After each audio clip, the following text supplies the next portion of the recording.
Ever walk by like a really old park bench? Or maybe you stood on a sturdy deck and wondered, how does wood last that long? Right. Well, get ready to dive into the world of wood treating. It's a field that's often overlooked, but it's so important for making sure wood can withstand the elements, last a long time. We're going deep on this one, using the RoleCatcher Career Guide for wood treaters to really break it all down. What I find fascinating about this career path is how it really brings together science and artistry. Okay, so before we get lost in the weeds, let's start with the basics. What does a wood treater actually do? Basically, they're protecting wood from everything that wants to destroy it.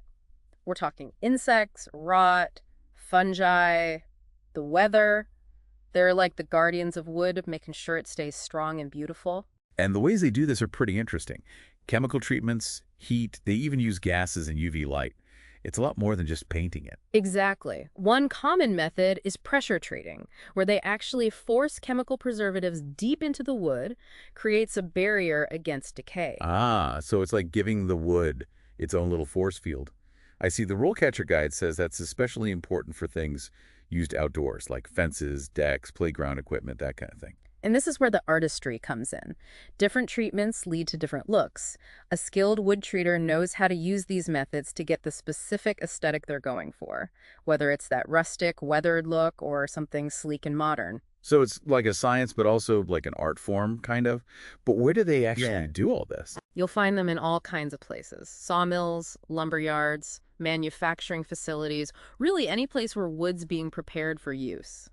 The RoleCatcher Guide really paints a picture of the work environment.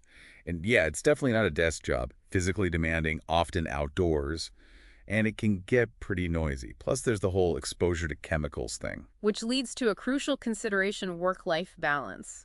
The guide does a nice job of highlighting both the good and the bad. Yeah, let's talk about that. What are the big pros and cons? On the plus side, you get the satisfaction of working with your hands, really seeing what you've accomplished. Plus, the demand for treated wood is tied to construction, infrastructure, so job security is generally pretty good. That makes sense. People are always going to need houses and buildings, right? Right.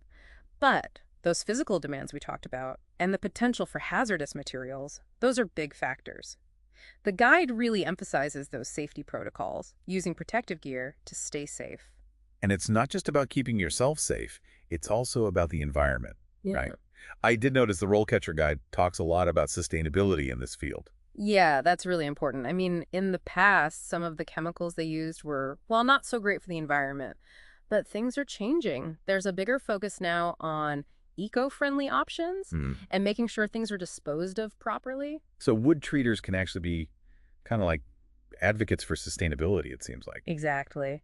The guide even mentions that knowing about these eco-friendly practices can help you get hired. Shows you're thinking ahead, big picture stuff. Huh. Interesting. It's like those hidden skills that pop up in all sorts of careers. You wouldn't necessarily think environmental awareness is a must-have for a wood treater, but it's becoming more and more important. Absolutely. It's all about those connections, right? And speaking of connections, the whole RoleCatcher platform is designed to help you make those connections in your career. Oh, yeah, that's right. It's more than just a career guide. It's like a career coach in your pocket.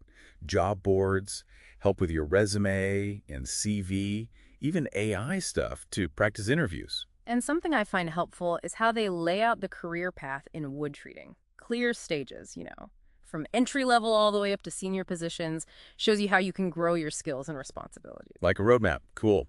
So let's say you're just starting out. What's a typical day like for an entry-level wood treater? Well, according to the guide, you'd probably be helping out the more experienced folks, learning the ropes of the different treatments. Could be prepping the wood, operating machinery, with supervision, of course, and doing those basic quality checks. Sounds like a good way to get your hands dirty, literally, and really learn from the ground up. Yeah, exactly. Then, as you move up to like a junior level, you'd have more responsibilities, maybe overseeing a specific treatment process, figuring out if something goes wrong, and making sure those quality standards are met. Makes sense. So what about those who are really want to become masters of wood treating? What's the senior level look like? At that point, you could be the one developing new techniques, managing teams, or even training and mentoring those junior folks. The guide really stresses how important it is to have that deep knowledge about the science of wood, the different treatments, and all the safety stuff, especially for leadership roles. So there's a real potential to move up, specialize even. Yeah, for sure. And RoleCatcher clearly wants to give those aspiring wood treaters the tools and info they need to succeed. They even have tips on standing out in the job market, which is, more and more reliant on technology. Right, like those algorithms. It's almost like they're saying, hey, we know tech is changing the game, so here's how to use it to your advantage. They talk a lot about tailoring your resume to get past those automated systems, using the right keywords, and really highlighting your skills in a way that makes sense to both humans and computers. It's more than just keywords, though, right? Yeah. They talk about letting your passion show, too. Definitely. In any interview, but especially for something like wood treating, being able to explain why you're drawn to it, it makes a difference. It shows you're not just there for a paycheck. You actually care about the work. Yeah, it's like, imagine you're interviewing two people, right? Right.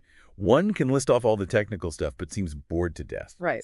And the other one, their eyes light up when they talk about preserving wood or seeing a project through who are you going to remember? Exactly. That passion, that genuine interest, it's just as important as knowing the technical side. And RoleCatcher gets that based on what they're saying in the guide. They even give advice on those tough interview questions, the tell me about yourself kind of thing. Oh, yeah. How to frame your experience to highlight the stuff that matters. Problem solving, attention to detail, being safety conscious, all those things that make a good wood treater. It's all about tailoring your story, showing how you fit what they're looking for. Which brings us back to something we touched on earlier, that need to keep learning in this field. Right, because it's not like wood treating is just going to stay the same forever. Exactly. New technologies pop up, new materials, new rules about the environmental stuff. It's always changing. So whether you're just starting or you've been doing it for years, staying up to date is crucial.